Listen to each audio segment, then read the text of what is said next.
Hello guys, so pag-usapan natin itong TNT Tropang 5G kung saan nitong kakatapos lang na Philippine Cup Finals sa PhilSports Arena ay runner-up sila at nabigo sila na makuha yung kanilang pangarap na Grand Slam kasi itong TNT ay dalawang beses na back-to-back champion sa commission sa dalawang conference, sa first two conferences ng 49 season.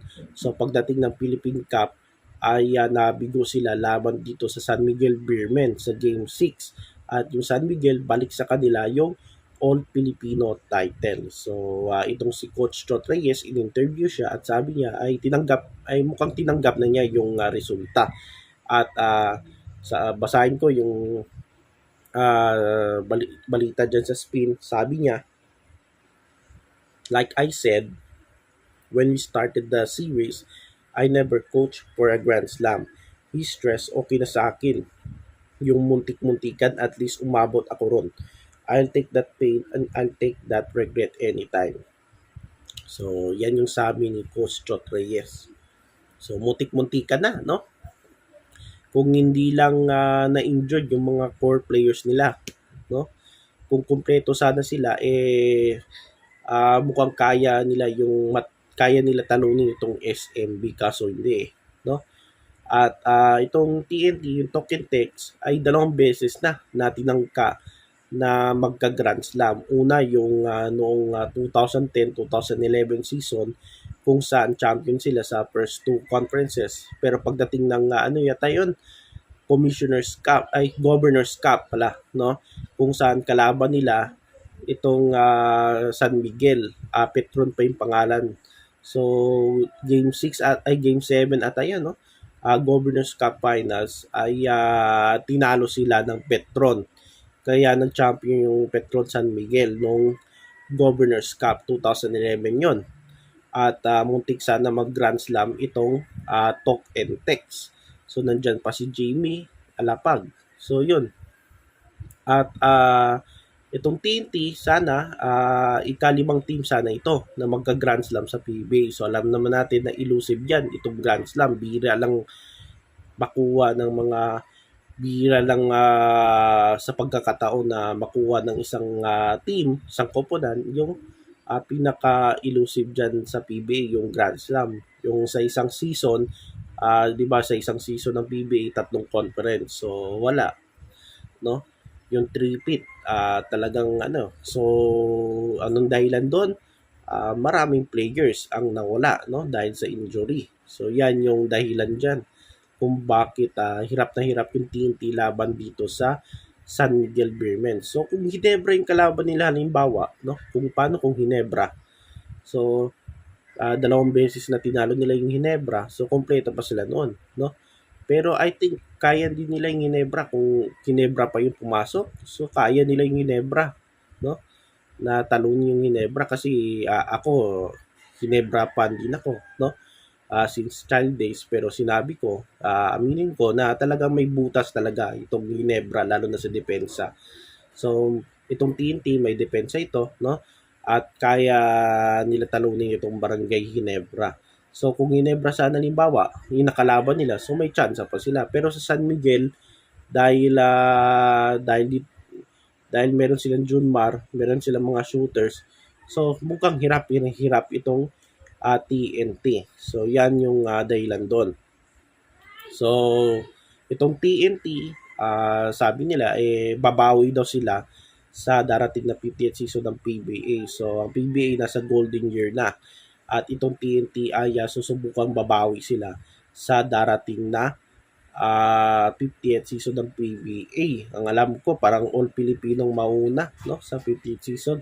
So yon. At alamin na at itong TNT ay magre-revamp daw sila ng roster. So ano kaya trades, sigurado may trade 'yan. So may balibalita na baka i-trade na yung mga players players na may injury prone, no? Yung laging injury, no? Dahil itong TNT problemado talaga, no? Every conferences may mga player na injured, so natural lang talaga may mga na injured, no?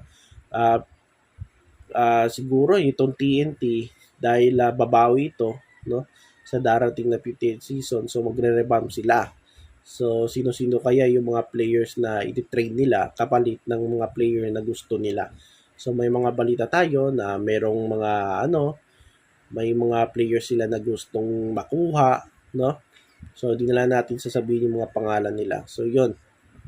At sino-sino sa tingin ko ang talagang iti-trade na, no?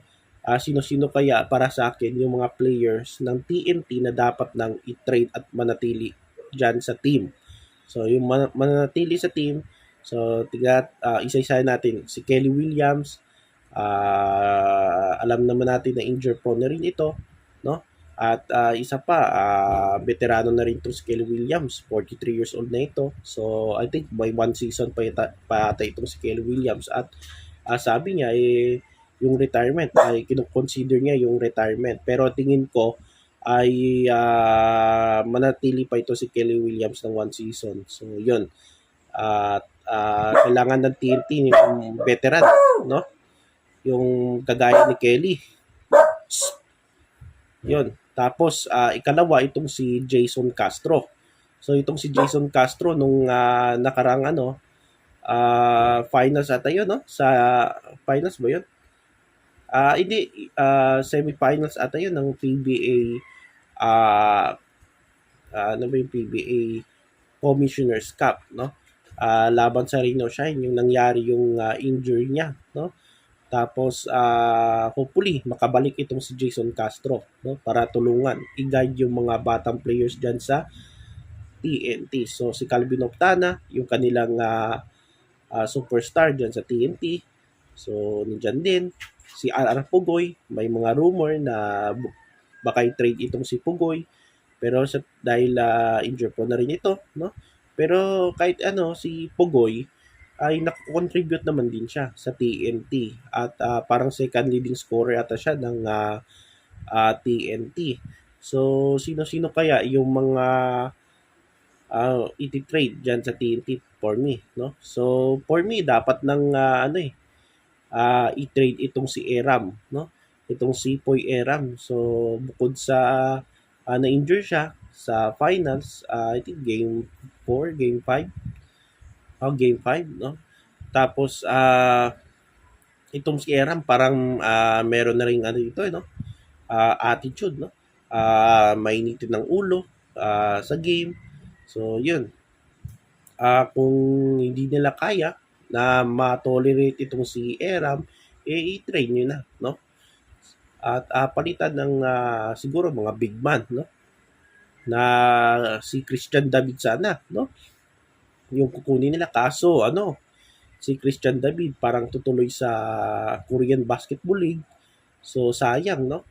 Ipapalit sana ito kay Eram, tapos si Eram ay possibility kung mangyari yon, si Eram i-trade siguro sa independent teams o kaya sa farm team. Tapos parang katulad yan ni Troy Rosario, no, yung tinrade nila sa Blackwater, tapos after matapos yung contract niya napunta siya sa SMC. So halimbawa itong si Eram i-trade sa kasi una bakit i-trade ko kung ako sa TNT dapat i-trade na itong si Eram, no? So una may mainitin ng ulo. Pangalawa matanda na ito si Eram, no?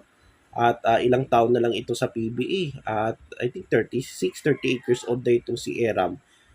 Na-drop yan. Matandaan nyo, na-drop yan sa TNT. Tapos naging reserve player ito sa unang season niya. Tapos in the next season, nadagdagan ng team sa PBA, yung expansion team, yung Blackwater at yung Terra Firma. So si Eram napunta sa Blackwater. So doon talaga nag-improve itong si Eram sa Blackwater. Tapos after hinog na itong si Eram, ay tinrade ito sa NLEX. After 1 year ata siya sa NLEX, no? Naabutan niya si Coach Yeng Yao. Tapos after 1 year, after niya sa NLEX ay kinuha na siya ng TNT.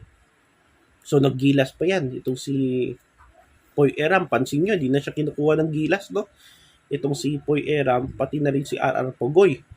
Kasi alam naman natin, itong Gilas ngayon ay under na ng SMC. Kaya itong sila Eram, hindi na napapasama ever since dyan sa Gilas Pilipinas. Ganon din si Pogoy.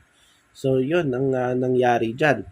Tapos, kung ako yung TNT, ang dapat mawala dyan at i-trade na itong si Poy Eram. Siguro, ang kukuha sa kanya, independent team, o di kaya farm team, pero hindi yan magtatagal kasi baka mapunta pa yan sa SMC, baka si Inebra pa makuha si si Eram. So yun. So ganun din yung nangyari noon kay Troy Rosario.